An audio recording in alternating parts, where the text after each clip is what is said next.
Hi guys, it's Suga and welcome back to another video. Today I'll be doing a double review for the same author, which is Robert Bryndza, and I'll be reviewing 9 Elms and Shadow Sands by Robert Bryndza. As I told you, this is the first and the second book on the Kate Marshall series, his new series. He has another series that I think the first one is called The Girl in Eyes. I'll put here the cover, but it's a mystery thriller, and this also is a mystery thriller. It's a new trilogy.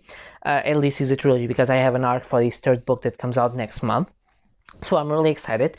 Both reviews will be spoiler free, so you can watch them both, but I will divide in each section for each book to be easier and to accumulate, because I think it could be very well talked together since it's the same author in the same series.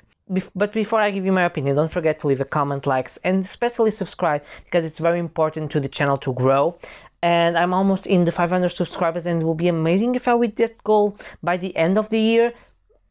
Let's hope. Let's give you a little help. Okay, let's start. So the first one is 9 Elms.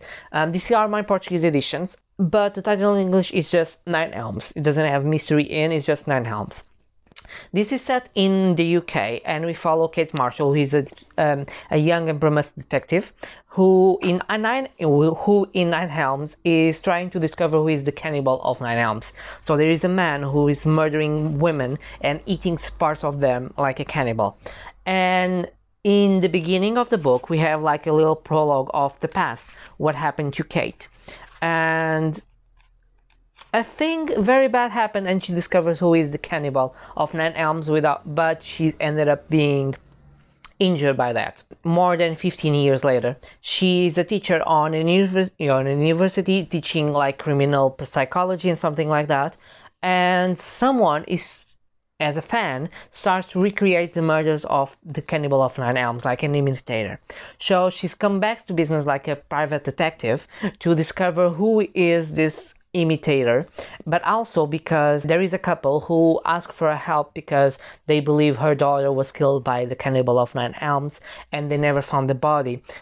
So she ended up with this and with her assistant Travis to discover who is this imitator, try to help the police and try to discover what happened to this young girl. The book is very fast, and what I like about Robert Bryndza is that it doesn't put extra text here. You know, the book is very straightforward. It doesn't go with that flourish and mystery. No, the book is very straightforward on action and doesn't have more than it needs it, which makes the book very interesting to follow, because we don't have that part of the book that are like, oh, please come on, I want to discover more than just that. It goes very straightforward, and that's what I really like. It's a very fast read because you are so tangled in the story, and then he gives you even more that you can like, you don't have that part, okay, this starts to get boring, I will like put it aside. No, the story is always evolving, so you always like, I need more.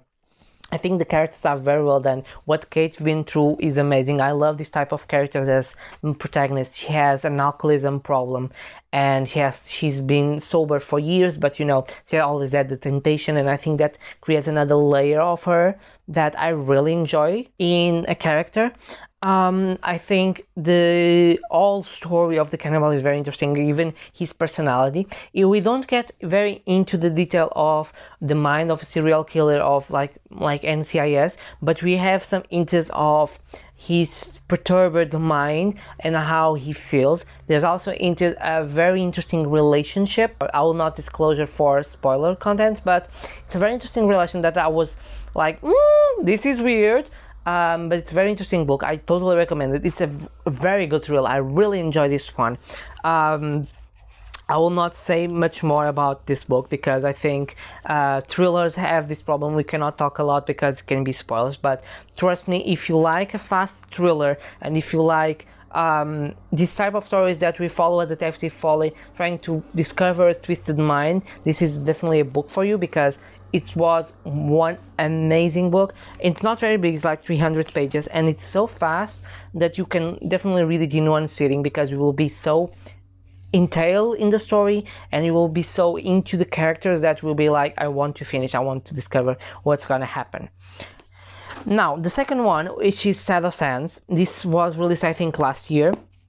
And in Shadow Sands, it's set like 2 years after the events on 9 Elms.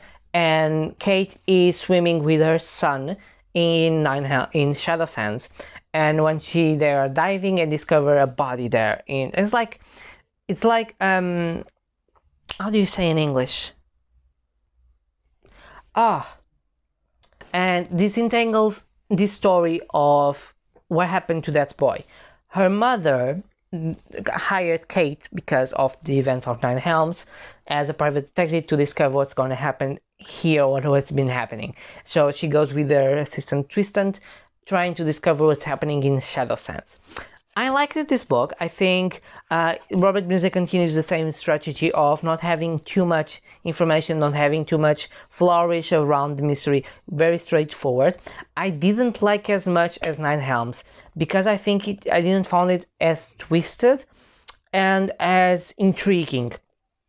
I think this one has, for me, a little bit of less intriguing factor. Because in some scenes we follow the person who is committing all these things and we see what he's doing, and that is twisted, but at the same part I didn't feel so compelled to discover or to, I don't know, something in the story didn't work as well as for me in the Nine Elms. I think in the Nine Elms was I don't know if it was because he has a lot of lines with it, but in this one I felt a little bit more, a little bit less interesting. Not a bad book at all. I'll probably give the first one 5 stars and this one 4 stars, 4.5. But I felt that this one lacked a little bit of that excitement that I was looking for in the first book that kept me reading it. But I think it brings what Robert Bryndza is here to deliver, which is a very suspenseful and a very intriguing story of a young detective who is trying to discover everything. And yeah, the mind in this case, the killer, is very interesting. But at the same time, it's like, I don't know, it didn't convince me on the taste of being as good as the first one. And I read them like almost back to back with little tips in the middle. So I don't know, but I liked more the first one. If you can read them as a standalone, yes, you can read the second one without reading the first one, although I don't recommend that because you lose some information here that were learned in the first book, although Robert Bryndza refresh you a little bit. I think it was very interesting to follow the life of the detective as a line, as it should be in the timeline, because then you understand her more mentally and more her capacity, and I think that is what is more interesting about it. But yeah, these were both my reviews for Nine Elms and Shadow Sands by Robert Bryndza. Tell me in the comments if you read Nine Elms, Shadow Sands, or any of the other 6 books of Robert Bryndza, which is the other books from the other detective. I think these are the covers. I don't know if you can see it. I think so. I don't know if the English is the same, but I'm really looking forward for next month to read the third one, because I think it has such a good pace and such a good imagination that I'm very intriguing how he's going to make the story, and very intriguing because the first was amazing, the second one is very good. Let's see if the third is amazing, very good, or if it decreases. I believe it's going to be at least very good. Let's see. But yeah, tell me in the comments if you read it, if you're not, if you are interested, if you like this type of books. Don't forget, if you reach this far, to leave a comment, like, subscribe, hit the notification bell. I know I said this already, but we are almost in the 500 subscribers. I really wish I could hit that goal by the end of the year. And yeah, I post videos every Tuesday, Thursdays and Saturdays, with live reading sprints on Fridays, and I see you guys on my next video. Bye!